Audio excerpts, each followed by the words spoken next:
This week, as we partner with Shield 616 to raise money for Black Forest Fire and Rescue, it's part of the Shield 616 border-to-border bicycle ride that starts Thursday morning. We're shining a light on what the loved ones of first responders go through when things go wrong in the line of duty. Former Denver bicycle officer John Adsit's story is well known.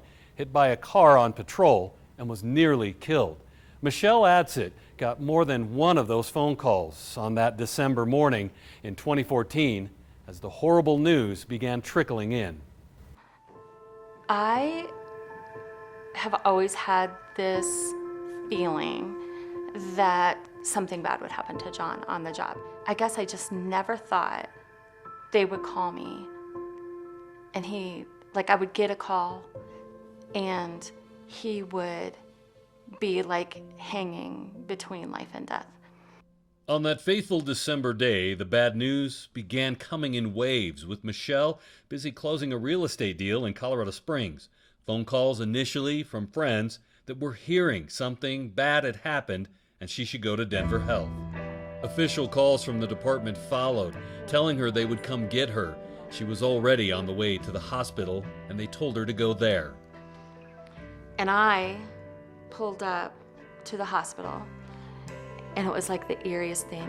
I felt like there was 100, 200 police officers like surrounding the hospital. And I drive up and like this one of the officers takes my keys and another officer, the officer that met me was a friend. Not a single officer would look me in the face. So I was like, my husband, but like my husband is dead. Over a week of waiting followed as John clung to life before turning a corner.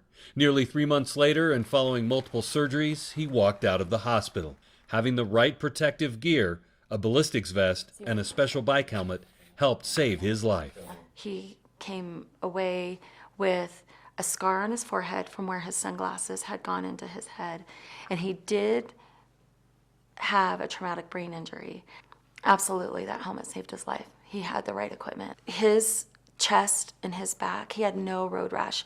Like where he was not wearing his vest, his left arm was like his hand was degloved. I feel like that his, major organs were protected just by having that Kevlar on that held up to the dragging. Besides her continued real estate career, Michelle also now works with Shield 616 in their efforts to help gear up and protect and support first responders. It's easy to fall in love with the mission of Shield 616 because it brings support to all these officers who feel unsupported.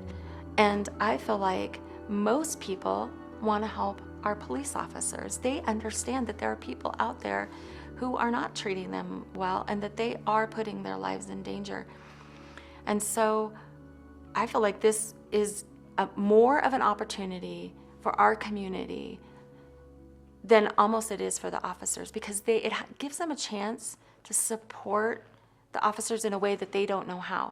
John's incident, of course, was not involving an active shooter, but still, it's exactly the kind of tragedy in the line of duty that Shield 616 works to prevent through providing all first responders with protective equipment.